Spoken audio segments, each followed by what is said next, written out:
Hello everyone and welcome to a socially distanced production today of School Talk here at the WJHI studios at Jeffersonville High School. I'm your host Clay Abels with School Talk, and joining us today once again is our Superintendent of Greater Clark County Schools on April the 21st, Mr. Mark Laughner. How are we doing today, sir? Great. Thanks for having me back. Excited to have you in here today. I know it's getting towards the end of the year here in that last 25-day period left of the school year. A lot on the calendar. I know talking before the show, there's a lot of things, with the Champions Dinner and things like that coming up. But for you, I know a big task to start off with School Talk today is transportation. Tell us a little bit about, I know there's been a whole lot going on throughout the country with school systems trying to staff transportation with bus drivers, making sure kids can get from school to school. Tell us a little about the transportation issues you guys are facing today and how you're trying to stay on top of that and make sure things are running smoothly. Yep. Well, it's been a struggle, especially for us the last 3 or 4 months. We were actually fortunate as a district that it really didn't hit us until the last 3 or 4 months in terms of having to cancel some routes. Whereas other districts around us, they've been canceling routes for 2 years almost since the pandemic started. So, the things we're doing, obviously we're trying to hire more drivers. That's been a big thing, and we've been fortunate in that regard that we've hired 3 or 4. Right now it seems like every time we hire 1 or 2, then we have 1 or 2 drivers that go off on a medical leave, or are ill or something like that, and that's something we can't control. We were actually able to cover all routes today. We believe we'll be able to cover all routes tomorrow. I think as we go through the rest of the school year, we feel good about our staffing. As long as all of our drivers come back, from their leaves over the next few weeks, we feel good about, where we're at and being able to cover all routes and not cancel. We're also looking at plans for next year in terms of how can we be more efficient with our routes and making sure buses are to capacity. We feel like with Daniel Borders, our transportation director, who didn't do the routing last summer but is going to do it this summer for next year, we'll be able to probably, through efficiencies, eliminate a couple of routes, which means you don't need a couple of drivers, and so that'll help. We're also looking at if we change the start time just a little bit between secondary and elementary, will that allow us to eliminate a couple routes, and what are the impacts of that? And we believe even 10 minutes would help us, 5 minutes, 10 minutes, 15 minutes would help us maybe be more efficient with transportation, eliminate 2 or 3 routes, which obviously that means less drivers. However, we also want to measure the impact of what does that do to parents, because we don't want to change the drop-off times. We know parents have to get to work, they have to drop their kids off, so we're looking at those things, how can we eliminate routes without creating more no transportation zones so that we still pick up all of our students that need bus transportation, but we're very, very efficient. And also, we don't want to negatively impact our parents that drop off their kids. If we change a start time, just because we're changing that start time doesn't mean we're changing the drop-off time for parents, in the morning for their students, especially at the elementary level. So we're considering a lot of things, and we feel good moving forward that, we'll have the right pieces in place to provide transportation for all our students. And I will tell you, it's a problem throughout. I know the media, for some reason, has been only talking about Greater Clark, but I just got word before I came in here, I won't name the district, but there's a local district very close to us that they're canceling 8 bus routes tomorrow. And they've already put that out there, and it may end up being 10. I've already been told that same district's canceling 8 to 10 bus routes on Oaks Day. And so we all are having our struggles. I mean, one thing I'll tell you, Daniel Borders is doing a great job.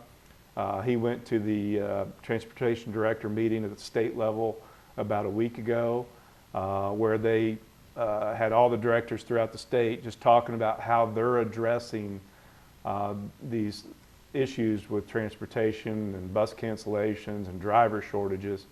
And he came back and told me that every suggestion that was made up there at the state level, we're already doing, and we're already trying to get those things done. So, I mean, we feel like we're trying to do the right things and get things squared away. And I will tell you, as long as all of our drivers come back, from their medical leaves, we feel like we'll be in a good place.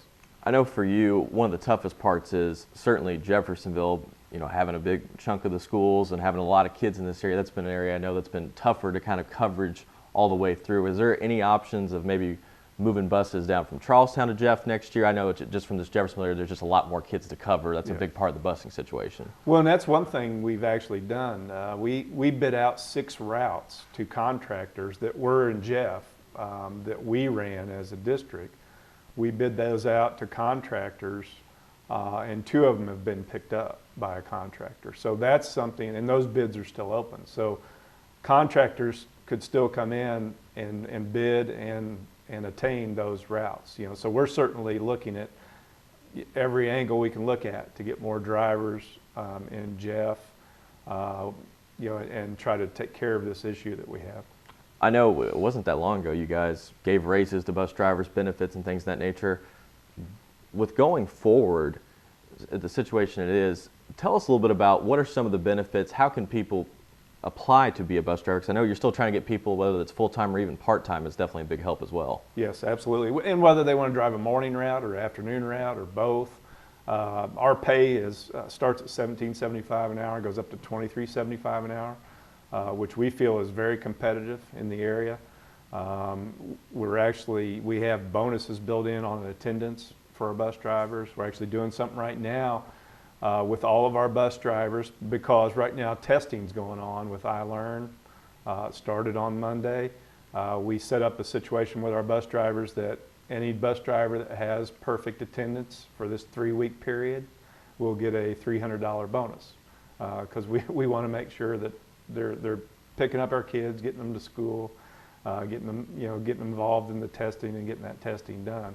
And so we're trying to do everything we can. Unfortunately, just like most industries, there's a shortage. And the other issue that's popping up is because of some federal guidelines that were put in place on acquiring a CDL license, it now takes longer for somebody to go through the training and get a CDL license. And so that doesn't help our issue either, for new people. But we do have some new people working through the system, doing the training, working on the CDL license, so we feel good about that. Is the best way, if you want to work for Greg Clark in the Transportation Department, is it contact Daniel Borders? What's the best way to get in contact with Greg Clark? Contact Daniel Borders or our Human Resources Department at the Administration Building, Patricia Helton. Either one would be good. If you're very interested, contact either one of those people. And that's all available through Greg Clark's school website? Yes. So that's the best way to go if you're in that direction.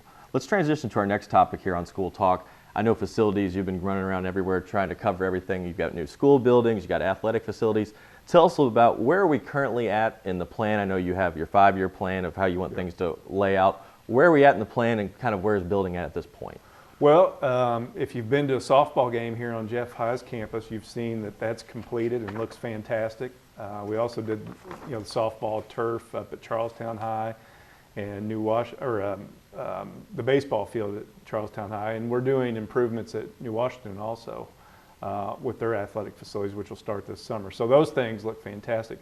In the next month, there's 2 things that will start here on the Jeff High campus. The tennis court complex will start probably right as soon as school gets out or even sooner. We're going to build 12 new courts out towards the end of the soccer field, and also tennis building out there. Our goal is to make sure the courts are done by August 1st. The other thing that's going to start here as soon as school gets out is the new locker room complex that will have a weight room in it right here at the end of the track by the football field.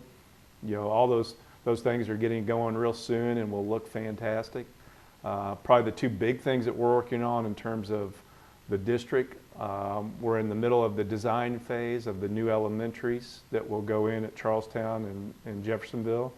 The one here in Jeffersonville will be on the Wilson Elementary property. It'll be a state-of-the-art elementary that'll be fantastic for the community, and then the same thing will happen up at Charlestown. The design and renderings of those new elementaries will probably be done towards the end of June, July. We'll have a real good idea of what the design looks like, and also the renderings. Probably the next phase, as far as the next year of the facility plan, once you get past the elementaries, the next year of the facility plan, the 2 big things, one of them actually involves Jeffersonville High School is we're going to address the pool. We're doing a pool feasibility study right now. Architect is supposed to have that back to us by June. The feasibility study is basically going to direct us on which way we need to go. In other words, do we renovate the current pool, or do we just look to build a new natatorium? And then we'll take that to the board, to move forward with what we want to do, probably sometime towards the first of the year, the end of December, 1st of January.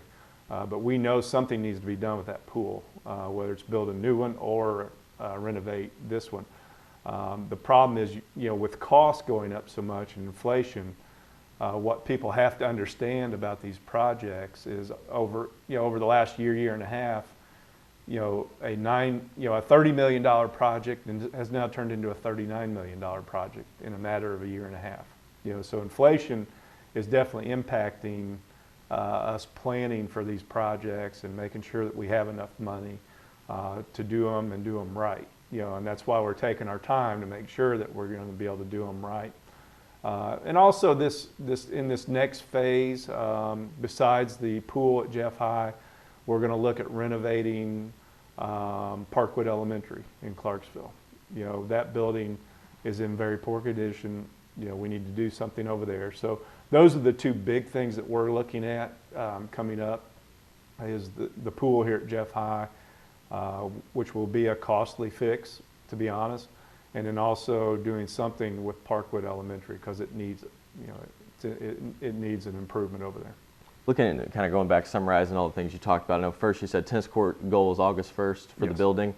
Next thing, locker room complex. What's the timeline on that for you guys? Probably starts in 1st of June, would be done by February, March of 23. So it'll be ready not for this football season, but the following football season. I know you said you wanted the pool rendering sometime, hopefully around June time.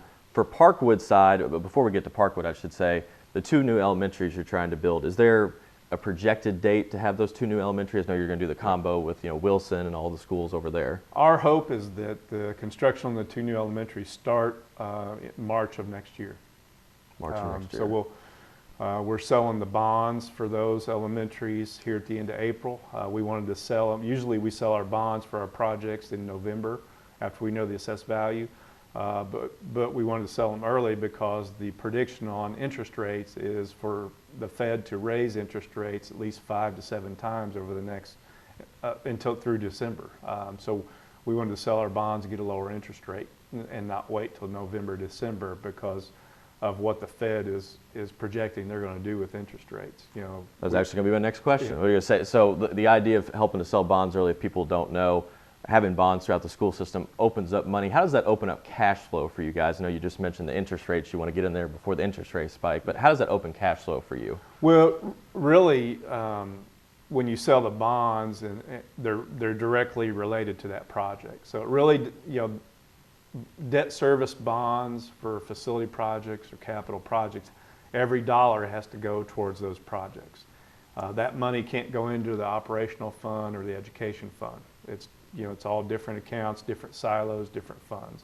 And I think it's important for people to understand that you can't take debt service money out of the debt service fund that's supposed to go towards capital projects and put it in the education fund or the operations fund. So that money will go directly towards the new elementaries. Well, I know we skipped right through there and got a lot covered with the bonds. I want to end on this today.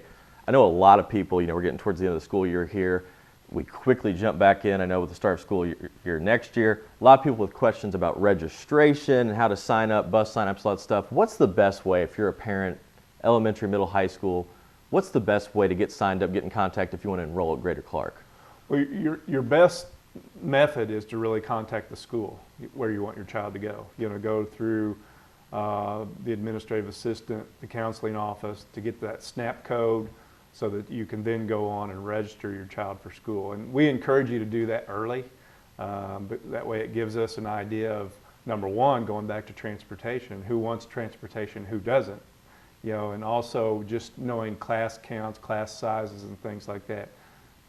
So we encourage you to contact your school. If you have any kinds of issues doing that, then contact the administration building. and we'll help you get that SNAP code, get registered for next school year, and also help you with transportation, make sure you get the transportation you need. And I will say, we have a lot of great things going on in this district. I mean, our academy model is something other districts don't have.